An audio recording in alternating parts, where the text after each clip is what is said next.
There is serious action happening on Reddit.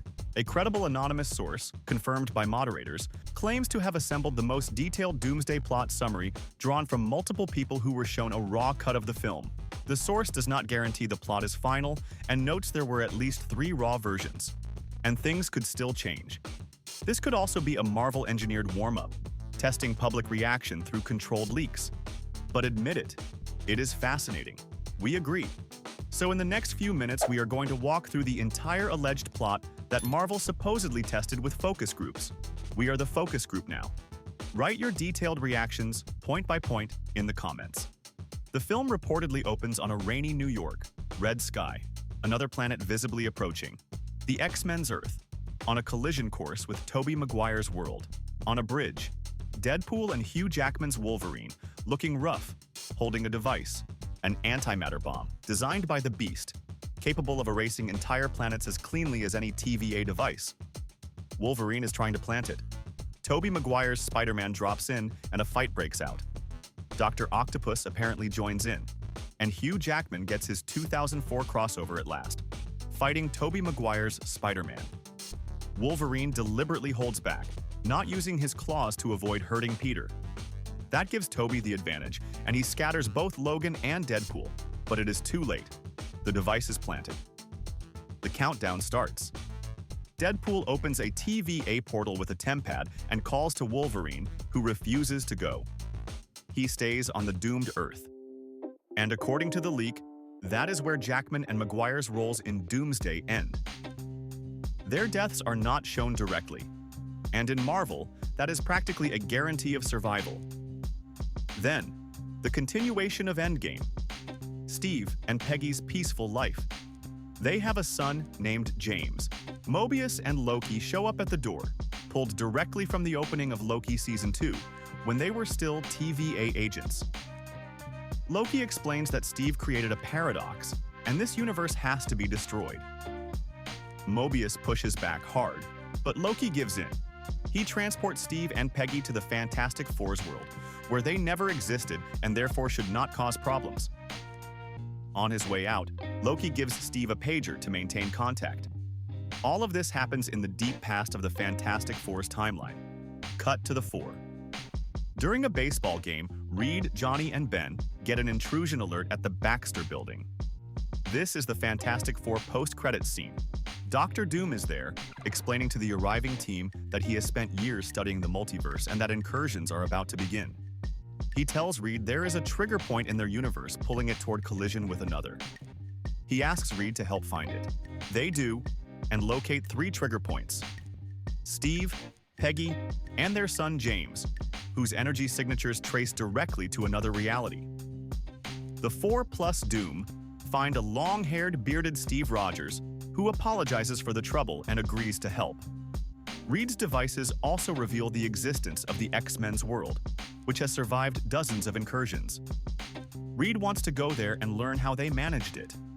Steve Rogers objects. He does not trade in lives. Instead, he proposes heading to the main Marvel universe, where the technology is more advanced and Wakanda might find an answer. Doom then confirms that these exact 3 universes are the ones on a collision course, so something needs to happen soon. This leads into the Thunderbolts post-credits scene. The Fantastic Four's ship carries the whole team plus Steve and Victor. Thor intercepts the ship, and upon seeing Rogers, he cannot believe his eyes. Steve lifts Mjolnir and confirms who he is. A genuinely moving reunion follows. The Avengers organize a global summit in Namor's Talokan. World leaders, Wakandan delegations, everyone. The summit produces opposing positions. Namor argues that following the X-Men's model, other universes must be destroyed. Survival requires it. Thor and Sam Wilson refuse and push for bloodless alternatives. Reed Richards takes a philosophical stance.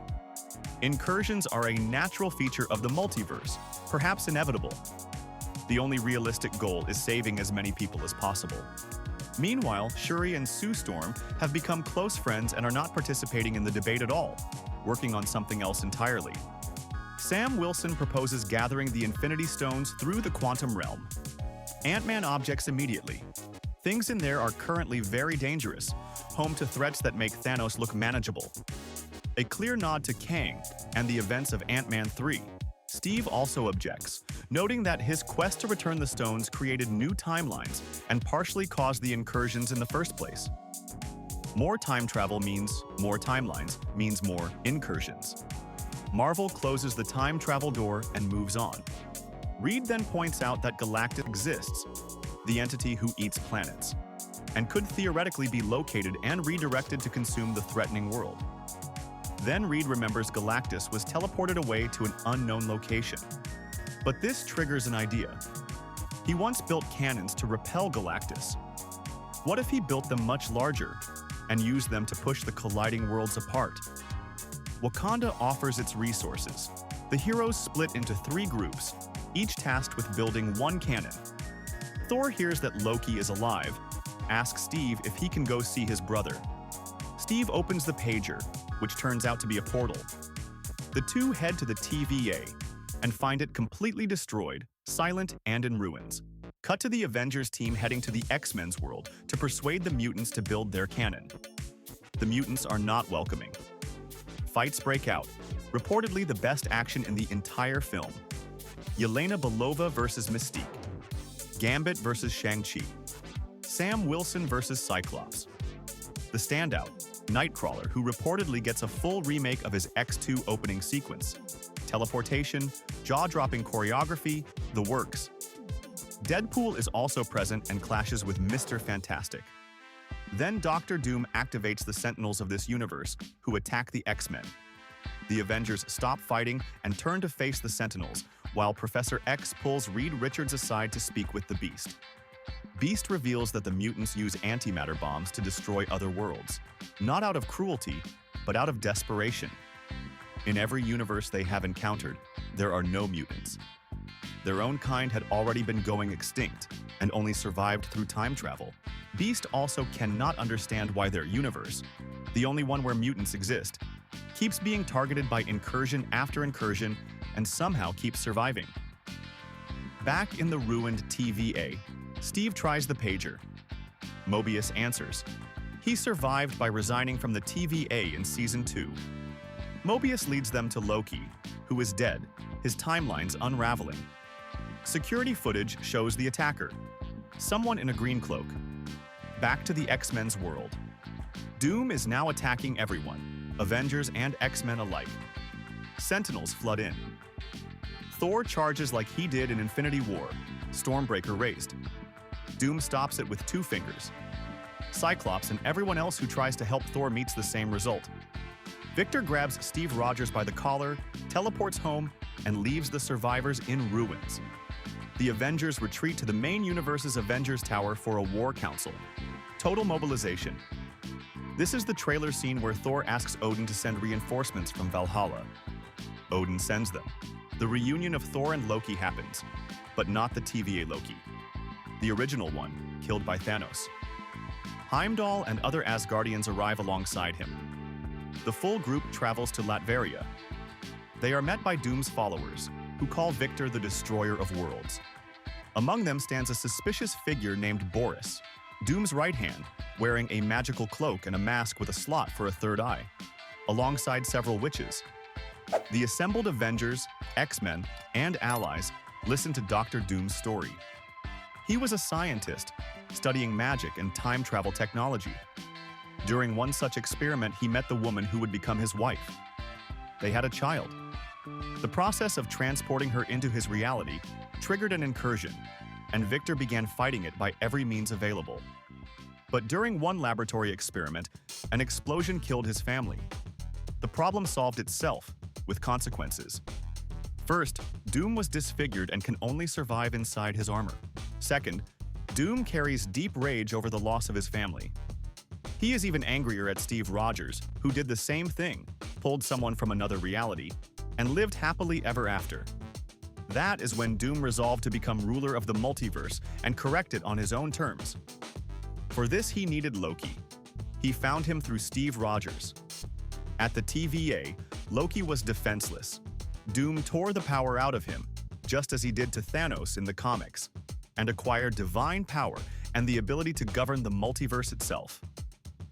The Endgame, resurrect his wife and child, dismantle the multiverse so incursions never happen again, and replace it with exactly one universe, ruled by God, Emperor Dr. Doom. It is not hard to see where the film ends. This version of the script does not detail the final battle, only describing general chaos, destroyed universes, and Doom's victory as he creates Battleworld. A tiny group of heroes survives by hiding with Ant-Man in the quantum realm, escaping the mass zombification Doom inflicts on the remaining inhabitants of Battleworld. This group will clearly be the starting point for Secret Wars. One enormous caveat: the version of the film shown to test audiences is nothing like a finished film. Literally stunt performers on wires. Text inserts explaining scenes that have not yet been completed in visual effects. Basic animations showing the CGI team what needs to be built. Even if the leak accurately describes what was screened, the room for alteration and rewriting is essentially unlimited. Marvel can show 10 versions to 10 different test audiences, and every leak will be technically accurate while being radically different from each other. There are strong reasons to believe that is exactly what is happening. The same source who published this version stated there are at least 3 different versions in existence. We covered one of them months ago. The current one is the second. The third is similar to the second but with different specifics. In the third version, there is more backstory on the X-Men's world, reportedly showing the deaths of Colossus, Iceman, and Jean Grey during past incursions, and footage of the X-Men using antimatter bombs to destroy multiple universes. This adds context to the leak we described and may explain why Jackman's Wolverine refused to fight Tobey's Spider-Man and chose to stay on the doomed Earth. He had simply grown exhausted of mass murder. In this version, it is not Loki who dies at the TVA, but Sylvie, who sacrifices herself protecting Loki from Doom. The Deus Ex Machina is not Loki's powers, but the abilities of Franklin Richards, the son of Sue Storm. The story follows a similar path, but Doom becomes a god after Franklin helps him compress the multiverse into a single universe, ending the endless suffering of incursions. There is also a description of another incursion in the X-Men's world right after the first clash with Doom. The Sentry enters the picture, rising into the sky and using his raw power to push the planets apart by hand, doing what Reed Richards was planning to do with cannons. But the effort depletes him, and he cannot repeat the feat. This version also clarifies the role of the mysterious Boris. It is explicitly revealed here to be Doctor Strange. Clea, who recruited him in the post-credits scene, was already working for Doom at that point. After Doom thrashes both factions and leaves through a portal, Steve Rogers is the only one who manages to jump through after him. And there it is revealed that Strange is working for Victor voluntarily, seeing no realistic path for the multiverse to survive, except through Doom's plan. In this same scene, Doom apparently kills the son of Rogers and Peggy. The most important element of the second version is the detailed finale description, called the most epic scene in Marvel history. Doom's army includes a huge range of Avengers and villain variants from across the multiverse. We are promised a fight between the Thing and a Hulk variant. Thor battles multiple versions of himself. Loki faces an older version of himself. Young Loki then calls in reinforcements from the Void, and alongside X-23 and Blade, Ghost Rider comes crashing into the action. A standout moment described is Magneto going one-on-one with Doom, getting terrifyingly close to winning before ultimately falling. Bucky dies. Dozens of characters die. The source admits losing track at this point. Fights come back to back and keeping count becomes nearly impossible. The key point: virtually every hero takes a turn at Doom and every single one is defeated. The ending is consistent across all versions. Doom creates Battleworld, and a fragment of surviving Avengers escapes into the quantum realm. All 3 leaked script versions are strikingly similar to each other, differing only in details. The core arc is unchanged. Avengers vs. X-Men, Wolverine vs. Tobey, the Grand Wakanda Council, the final assault on Doom's castle. The details shift, and those details are exactly what is easiest to swap at test screenings through incomplete visual effects and text inserts, which is exactly what the studio does. Gathering feedback, selecting the best received version, then polishing it through additional photography currently underway. which means the Russo brothers have made their final decision.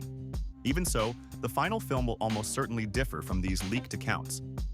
But assuming some of this is real, several observations stand out. First, Tom Holland's Spider-Man is absent from all three versions. Given Holland's absence from the promotional campaign as well, the simplest read is correct. He has been saved for Secret Wars, along with other absent actors. Also, none of the versions focus on why Doom looks like Tony Stark. His face is never shown to any hero, only to the audience.